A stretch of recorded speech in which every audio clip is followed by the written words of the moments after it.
Napakaraming makukulong ng mga congressman. Maraming mga hihimas ang rehas dito.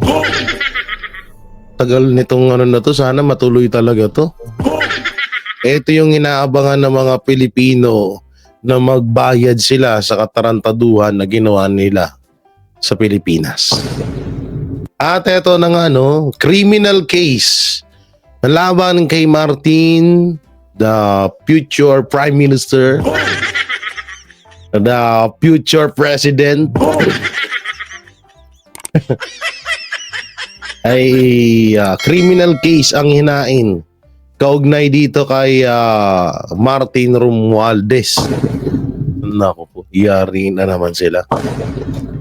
At eto, no, Attorney Salfanelo duda na walang kinalaman ang ehikotibo sa impeachment laban kay VP Sara Duterte. At marami pa tayong pag-uusapan.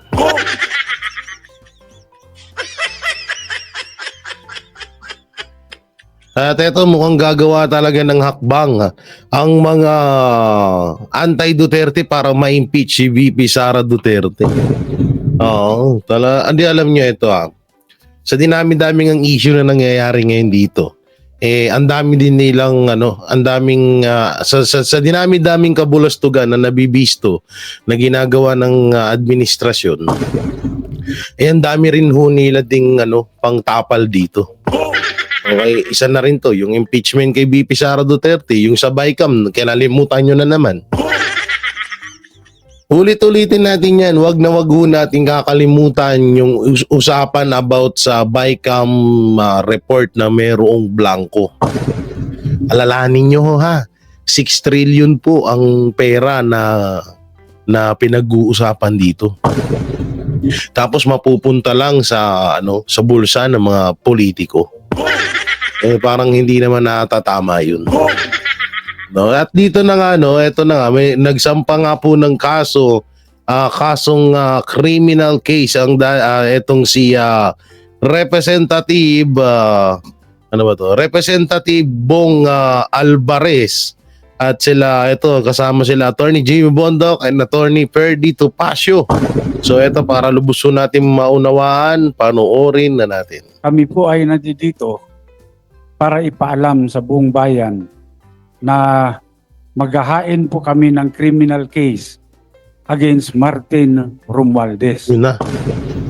Sa kadahilanan po na siya po ay may ginawang krimen dito sa budget ng 2025. Yari na. Malaking halaga po yung ipinasok nila na hindi po inaprubahan ng Kongreso.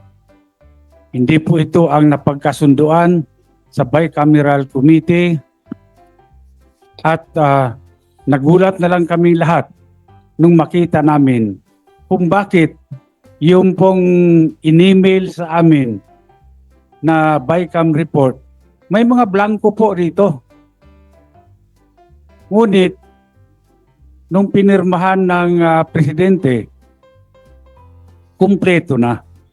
At nung tinignan namin kung magkano yung ipinasok nila na halaga, ito po ay nagkatotal ng 241 billion. Grabe. Ngayon po, ewan ko kung matatawag natin na typographical error yan o grammatical error. Napakalaki po ng halaga. 241 billion. Pero mong pera yun, no? Tapos pag may nabaha, may nasasalanta ng may sakuna sa iba't ibang lugar sa Pilipinas, bibigyan lang ng magkano. Grabe, samantalang sa mga politiko, nilalaanan talaga ng malaking budget. Wala pong ganung halaga ang inaprubahan ng BICAM at hindi po rin yun ang inaprubahan sa plenaryo. Bakit po nagkaroon ng ganung halaga doon sa General Appropriations Act, GAA?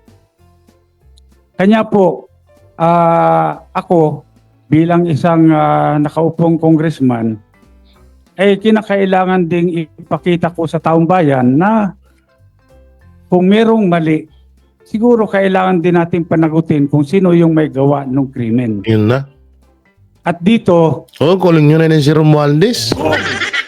Uupo si BP Sara bilang presidente ng Pilipinas, wala na tayong kapera-pera. Wala na, kinuha na niya na lahat. So si Romualdez, napaka-damot mo. Uupo yung mapapalitan na kayo dyan, tapos kawawa naman yung kapalitan nyo. Anak ng teting, wala na, ubus na yung budget ng Pilipinas. Tapos utang na naman. Balita ko, uutang na naman daw.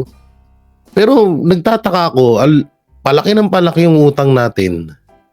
Na wala naman nangyayaring bagong struktura dito sa Pilipinas. Walang pumapasok na investor. Walang mga bagong proyekto.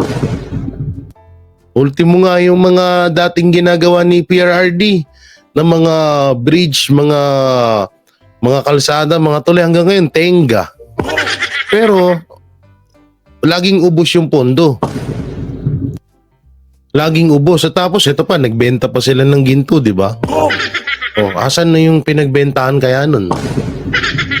Ayun yung isa sa mga nawala na rin. Hindi nyo na rin siguro naalala yun. Yung sa flood control, wala na din.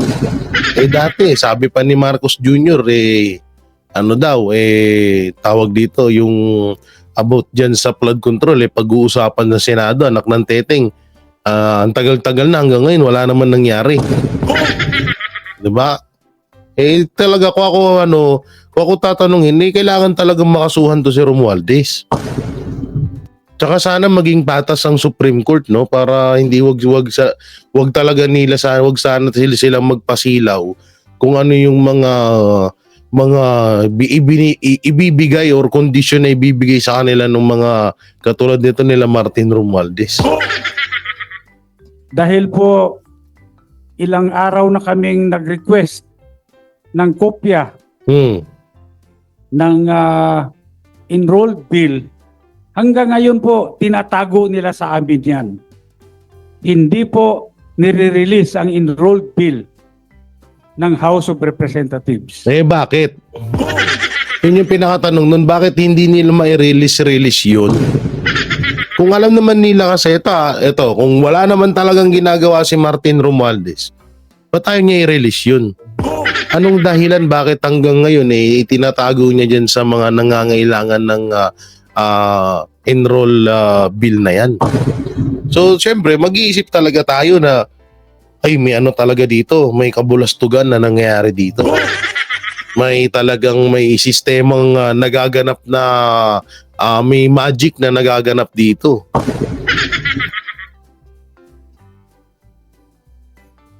Ako nagpapasalamat sa lahat na kayo po ay nandito ngayon at upang malaman po, tulungan nyo kami para malaman ng sambayanan kung ano pong mga kalukuhan ang ginagawa dyan sa Kongreso. Tama po yung sinabi ni former Speaker Bebot Alvarez, no? Kasi maliwanag naman na dapat yung Bicameral Conference Committee report. Tama po yung sinabi ni former Speaker Bebot Alvarez. Kasi maliwanag naman na dapat yung Bicameral Conference Committee report ay i-approve yan ng House at i-approve din yan ng Senate. Maraming blanco doon sa lumabas na mga dokumento. So, may narinig ako na statement, hindi ako nagkakamali, ay galing kay Congresswoman Kimbo. Ang nagsabi na yung technical working group ang gumawa na ng tinatawag nilang insertion based on kung ano raw yung napag-usapan doon sa bicameral conference. Ang tanong, meron bang records of proceedings doon sa BICAM? Wala Meron bang journal of proceedings? Wala silang maipakita. Bakit nga wala? Ang pinakatanong niya, bakit hanggang ngayon wala? Kaya tuloy, yung taong bayan na pag nakakapag-isip na talagang may ginagawa kayong anomalya dyan sa BICAM report na yan. Halos lahat ng kailangan hanapin, hindi nyo may pakita. So, dito siguro ay kailangang maimbestigahang mabuti itong mga members ng Technical Working Group.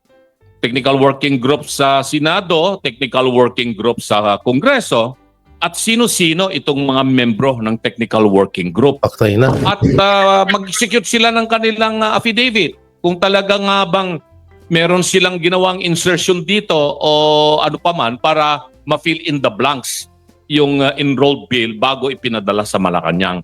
Yun lamang po yung gusto kong maliwanagan dito.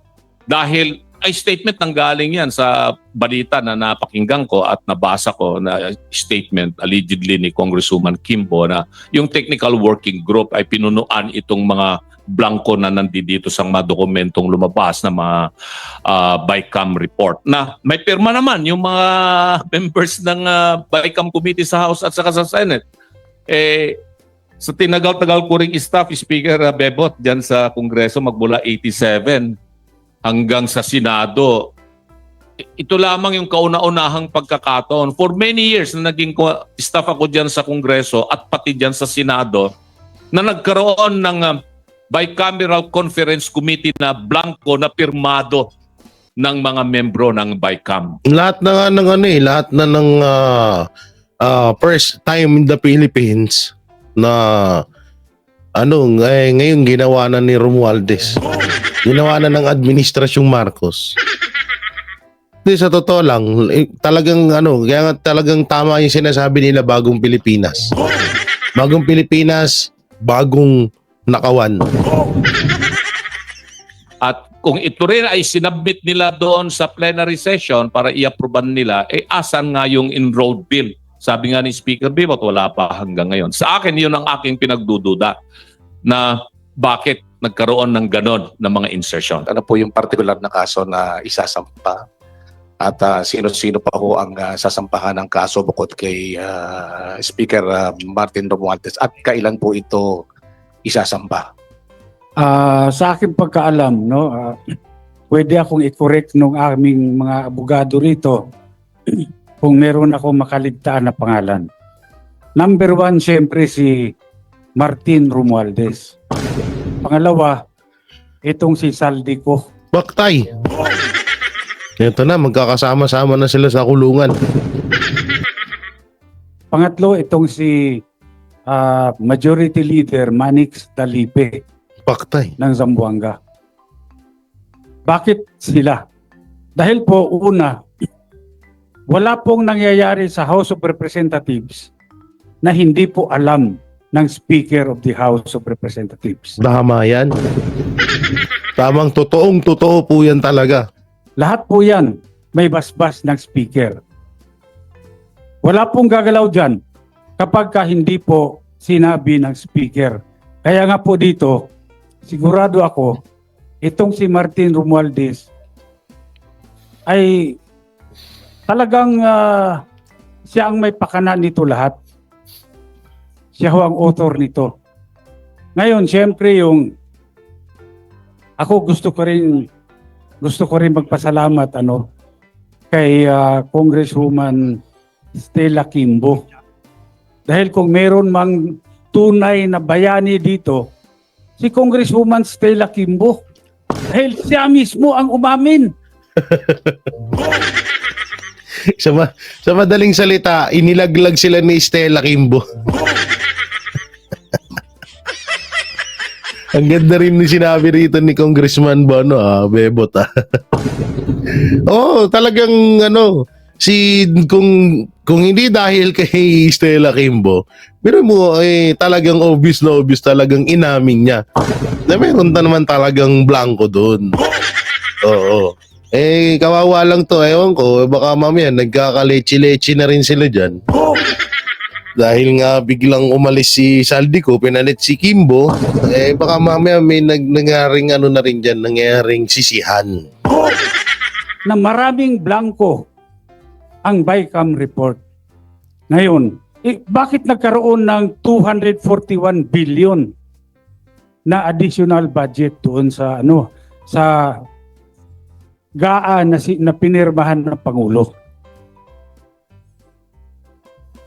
Ngayon, yung mga media, pwede rin nyo rin mag-request nyo sa Kongreso kung mabigyan kayo ng kopya ng enrolled bill. Bakit mahalaga ang enrolled bill? Kasi dito natin makikita kung ang enrolled bill ba ay faithful reproduction kung ano yung inaprobahan ng Kongreso sa plenary. Dahil kung ito ay magkaiba, ay malaking problema yan. Hindi nila nilalabas yung enrolled bill. Ako may suspetsa. Anong problema? Ba't ayaw mong ilabas? Una-una, wala naman sa batas na baka mamaya kasi magulat tayo, ha? Na kapag na-interview about dito si Romualdez, bigla niya sabihin na hindi kasi nasa batas yun, bawal talaga ilabas. Wala ho sa batas yun, ha, yung enrolled bill na yun. Oo, tsaka ito, yun nga yung sinasabi nga dito ni Bebot. Bakit ba't hirap na hirap silang ipakita yun? Anong meron doon na kinakatakutan nilang maipakita? Problema dyan, kung walang enrolled bill, Yun pa. yung liability magsishift. Mapupunta sa Office of the President. Pinirmahan niya, walang enrolled bill. Sino naglagay ng blanco? Hindi sila. Kaya malaking problema. Siguro mabuti ilabas na nila yung enrolled bill para naman makumpare natin. Tama ba yan? O pareho ba yan? Nung inaprobahan ng BICAM, inaprobahan ng plenary. No, po, delikado talaga sila dito. Maidagdag ko lang sa laki ng problema nila, palagay ko that is the reason why sinulong nila kahit kapos na yung oras ng impeachment Yun na nga. para matabunan ito. Para yun ang pag-usapan. Yun na nga. Para yung oposisyon ang nasa defensive instead of us being on the offensive. Pero hindi po natin bibitawan ito kasi napakalaki talaga. 241 billion. Kaming mga ordinaryong tao, we cannot even begin to wrap our heads around that figure. 241. Kaya kami ni Mr. Magpantay sa Citizens Crime Watch we joined hands with Speaker, with Attorney Raul Lambino, with Attorney Jimmy Bondoc para isulong po ito at sa Monday po ay ipafile po namin sa City Prosecutor's Office ng Quezon City itong criminal case na ito because this is falsification of legislative documents which is a crime. Krimen po ito. It is a crime not only under the revised penal code but in view of the amount involved, it is a crime against the Filipino people. Yun na talaga, yun naman na talaga ang doon. Tama doon si Attorney Topacio na kaya nila minadali kahit kapos na sa oras yung impeachment kay BP Sara Duterte para pangtabon sa isyung to. Isa pa yung sa mga vlogger. Nakaraan, in-interview na naman tong si Barbers, mukhang ipapakontempt na yung mga hindi dumalo doon sa hearing nila sa mga vloggers. O dad, sabi ni Dan Fernandez para daw yun sa para daw hindi daw may impluwensyahan yung mga bata. Pero ano yung pag-uusapan doon kasi daw konektado daw tong mga vlogger sa Pogo. Hawak daw ng Pogo. Sinusuplayan daw ng Pogo tong mga vlogger. Ngayaman na pala namin ngayon. Anak ng teteng, kung ako nga hindi ako nagpo-promote ng sugal sa channel ko tapos hahawakan kami ng Pogo, hindi walang pinagkaiba yun. Anak ng teteng naman nang nakaraan na interview nga yan si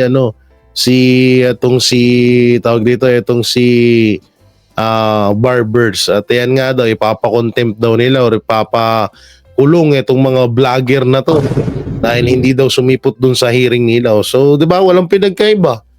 Sisipot ka, iko-contempt ka, pag hindi ka sumipot iko-contempt ka pa rin. Hindi magpa-contempt ka na lang. Ba't pa siya kailangan bigyan ng bigyan ng tawag dito, bigyan ng paraan para babuyin kanila dun. Gago! Samantalang ito, sinasabi ni, ito na naman si Sandro Marcos. Di minamadali ang Senado sa impeachment trial. O, sige, panoorin natin to. Nagtataka si House Senior Deputy Majority Leader, Ilocos Norte 1st District Representative Sandro Marcos kung bakit tila nagulat ang publiko sa paglagda niya sa 7 articles of impeachment na iniendorso ng Kamara laban kay Vice President Sara Duterte. Sa 215 kongresista, una sa mga pumirma sa ika-4 na impeachment complaint, ang presidential son. Kabilang sa 7 grounds for impeachment laban kay VP Duterte ang pagsira sa tiwala ng publiko at paglabag sa konstitusyon dahil sa umano'y balak na pagpapatay sa pamamagitan ng isang assassin kina Pangulong Ferdinand Marcos Jr., First Lady Lisa Marcos at House Speaker Martin Romualdez sa isang live broadcast. Alangan naman kung sasabihin ng tao na gusto silang huhukayin yung lolo mo at itapon yung katawan sa West Philippine Sea. Sasabihin niya gusto niyang patayin ang Pangulo at ang First Lady na ang aking magulang at gusto niyang patayin ang Speaker. Ba't naman nagugulat ang tao na pipirma ako dyan? These are statements that can't be taken lightly, especially from someone with such a... Bali yun pala yung pinanghugutan ni Charis Pimpenko. Ay, ni Sandro Marcos pala. Dahil pinagbantaan daw yung magulang niya at yung lolo niya. Kaya daw siya napilitang pumirma doon.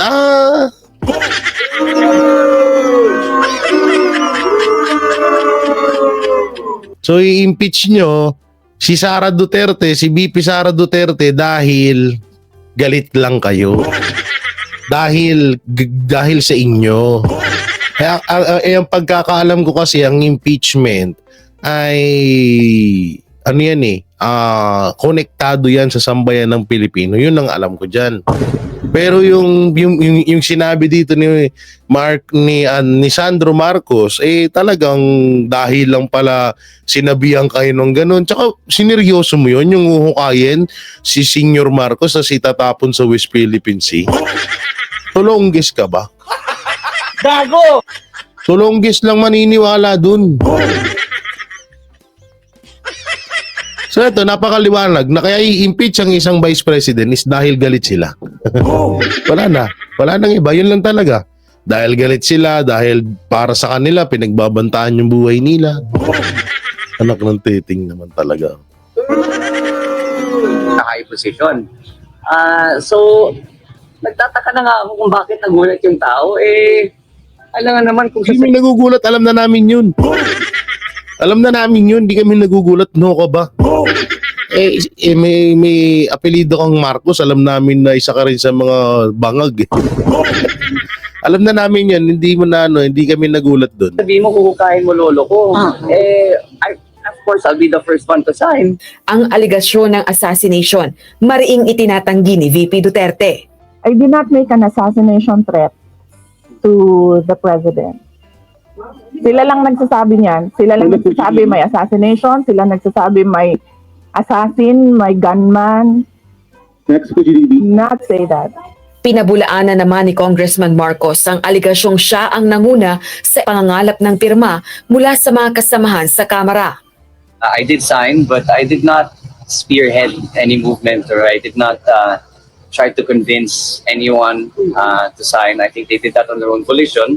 Sa uling pahayag ni House Secretary General Reginald Velasco, may 25 pang kongresistang nagpahabol ng kanilang verification forms bilang endorsers sa 7 articles of impeachment laban kay Vice President Duterte. Kung pahihintulutan ng Senate Impeachment Court, magiging 240 na ang signatories na kongresista sa articles of impeachment na kumakatawan sa supermajority ng Kamara.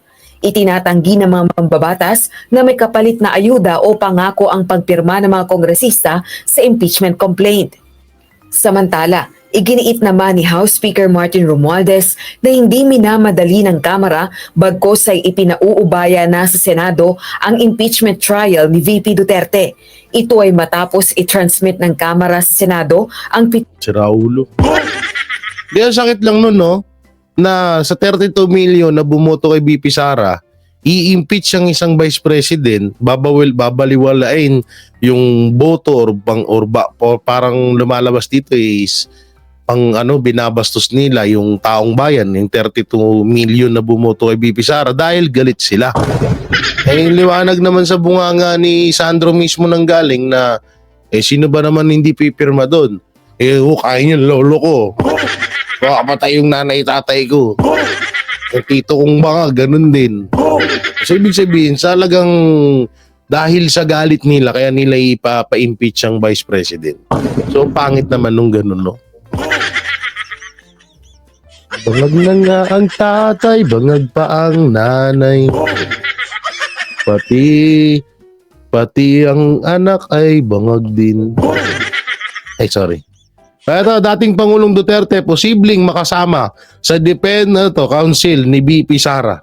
Panorin natin. Ilang araw matapos suportahan na mahigit 200 mambabatas ang impeachment laban kay Vice President Sara Duterte at matransmit ito sa Senado, ay humarap na ang pangalawang Pangulo nitong Biyernes sa publiko. Ito ang unang pagkakataon na nagbigay ng pahayag si VP Duterte kaugnay sa pagkaka-impeach sa kanya ng Kamara. Ayon sa pangalawang Pangulo, hindi niya pa nababasa ang mga impeachment complaint laban sa kanya, ngunit ipinauubayan niya na ito sa kanyang mga abogado. Hindi naman nagbanggit si VP Duterte ng mga pangalan kung sino-sino ang bubuo ng kanyang defense team. Na-overwhelm kami kasi ang daming mga lawyers na nag-signify na tutulong sila sa defense. So ngayon ay pinag-uusapan on how to go about it na makuha lahat ng kanilang commitment of support at makatulong din sila sa pag-iisip kung ano yung gagawin sa defense. Sinabi rin ng Vice Presidente na matagal nang may mga abogado siyang naghahanda kaugnay ng impeachment laban sa kanya. We've already started preparing the moment Franz Castro announced the impeachment plans, which was November of 2023. So November of 2023, there were already lawyers doing their work for the impeachment. Dagdag pa ni VP Sara, kahit pa nagsabi na noon ang kanyang ama na si dating Pangulong Rodrigo Duterte na mag-aabogado para sa kanya, ay hindi niya na ito nais maging lead counsel.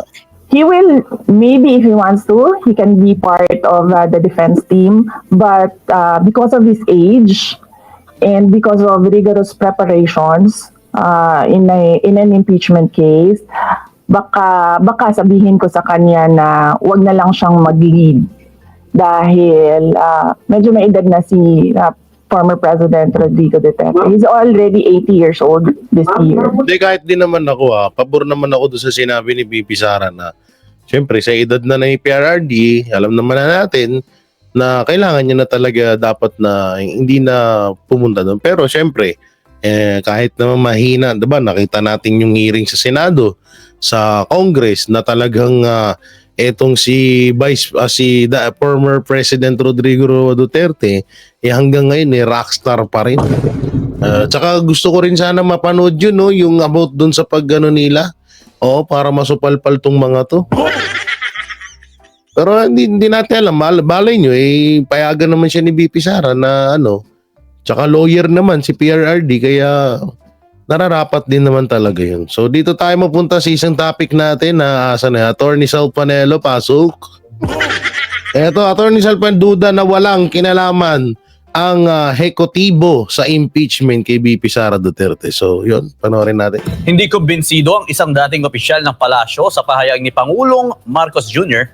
tungkol sa impeachment complaint laban kay Vice President Sara Duterte. Narito ang balita ni Carlo de la Peña. Anong walang kinalaman na naman, Marcos? Lahat na lang talaga wala kang alam.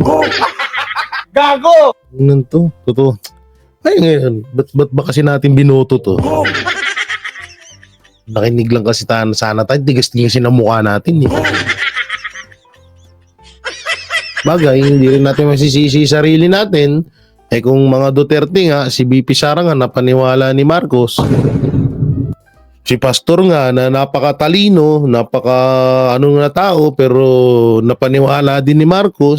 Tayo pa kaya, di ba? Tayo lang na pangkaraniwang tao, pangkaraniwang Pilipino. Lang talaga ako dito, pinaka talaga ako. Lahat na parang inano na, kinuha na lahat ni Marcos. Kabubuhan, walang alam. Siguro magugulaw na lang ang mundo, wala pa ring alam to.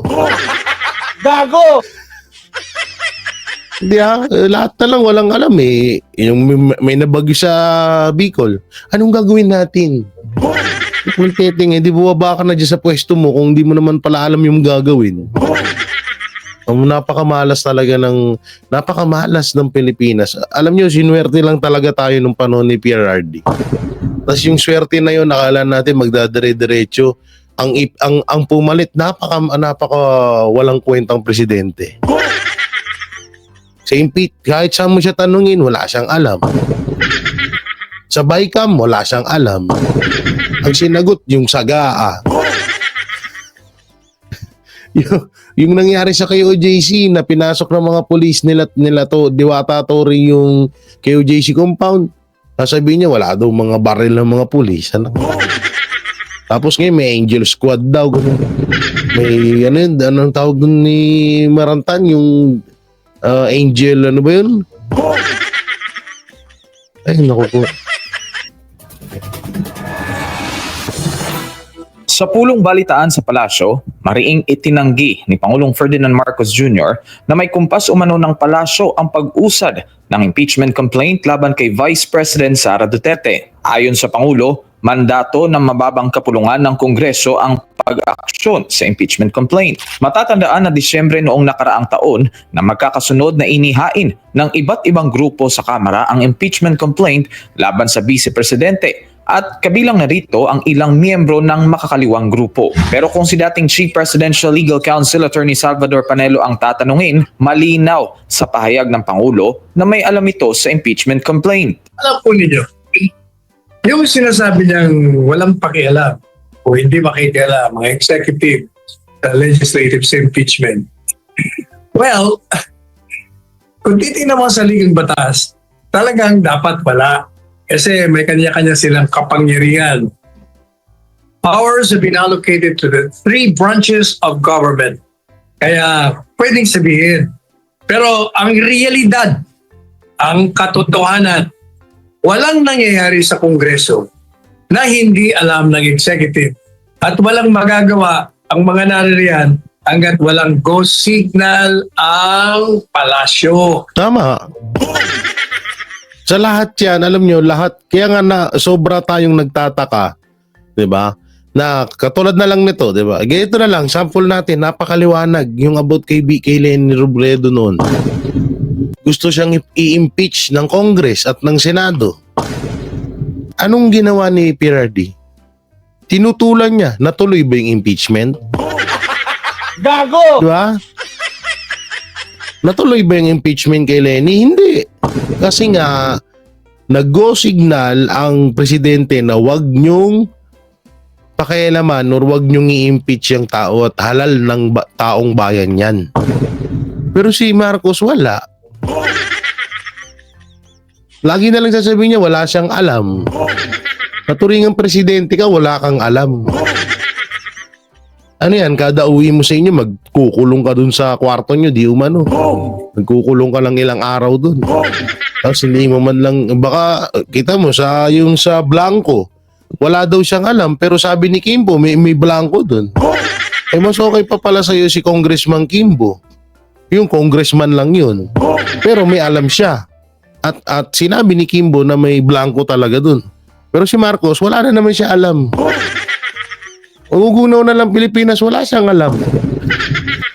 Ang presidente kaya, sinabi ko dun sa live na yan si Minay, palitan na ang apelido nito.